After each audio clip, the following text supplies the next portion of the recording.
សួស្តីអ្នកទាំងអស់គ្នាថ្ងៃនេះខ្ញុំនឹងនាំយកអាហារពេលព្រឹកប្លែកម្យ៉ាងមកបង្ហាញបងប្អូនអាហារពេលព្រឹកមួយមុខនេះគឺងាយធ្វើមែនតែនបងប្អូនចំណាយពេលតែមួយផ្លែតគឺអាចធ្វើបានញ៉ាំភ្លាមតែម្ដងហើយរឿងដែលសំខាន់គឺវាមានរសជាតិឆ្ងាញ់ទៀតចំពោះគ្រឿងផ្សំវិញប្រសិនបើយើងប្រើអត់អស់គឺយើងអាចទុកប្រើនៅថ្ងៃក្រោយទៀតបានចាអញ្ចឹងអាហារពេលព្រឹកមួយមុខនេះមានឈ្មោះថានំប៉័ងចៀនខ្ទឹមសហើយចំពោះគ្រឿងផ្សំវិញមានដូចជានំប៉័ងខ្ទឹមសប៊ឺនិងទឹកឃ្មុំចាជាដំបូងគឺយើងត្រូវបកសបកខ្ទឹមសនឹងសិន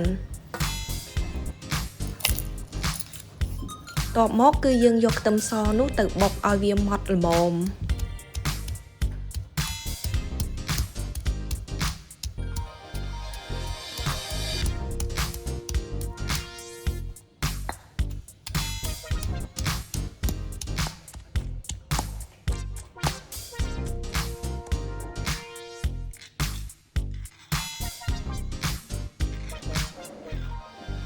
រួចហើយគឺយើងកាត់ដុំប៊ឺ30ក្រាមទឹកឃ្មុំចំនួន1ស្លាបព្រាបាយយើងចាក់ចូលទៅក្នុងខ្ទឹមសដែលយើងបានបុកអំបាញ់មិញហ្នឹងរួមជាមួយនឹងប៊ឺផងដែរបន្ទាប់មកគឺយើងត្រូវកូរទាំង3មុខនេះឲ្យចូលគ្នាល្អ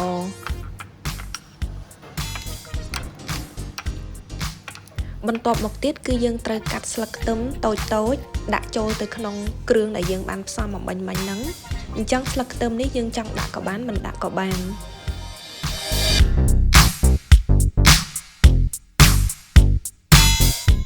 ចុងក្រោយគឺយើងត្រូវកាត់នំប៉័ងជាដុំតូច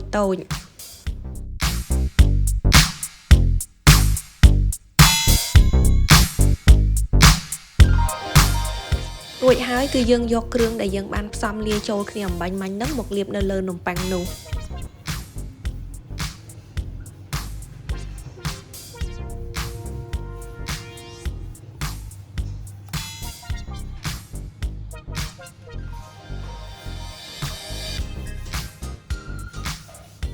ចាឥឡូវនេះនំប៉័ងផុនយើងលាបគ្រឿងរួចរាល់ហើយ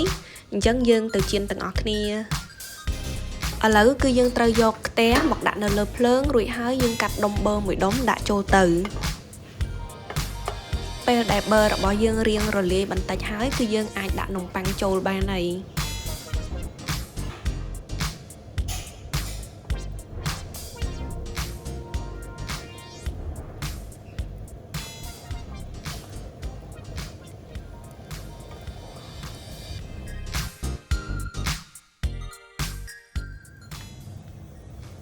ចាអញ្ចឹងយើងត្រូវចៀនបែបហ្នឹងរហូតដល់នំប៉័ងយើងអស់ហើយនំប៉័ងផុនយើងគឺរួចរាល់ហើយសម្រាប់អាហារពេលព្រឹក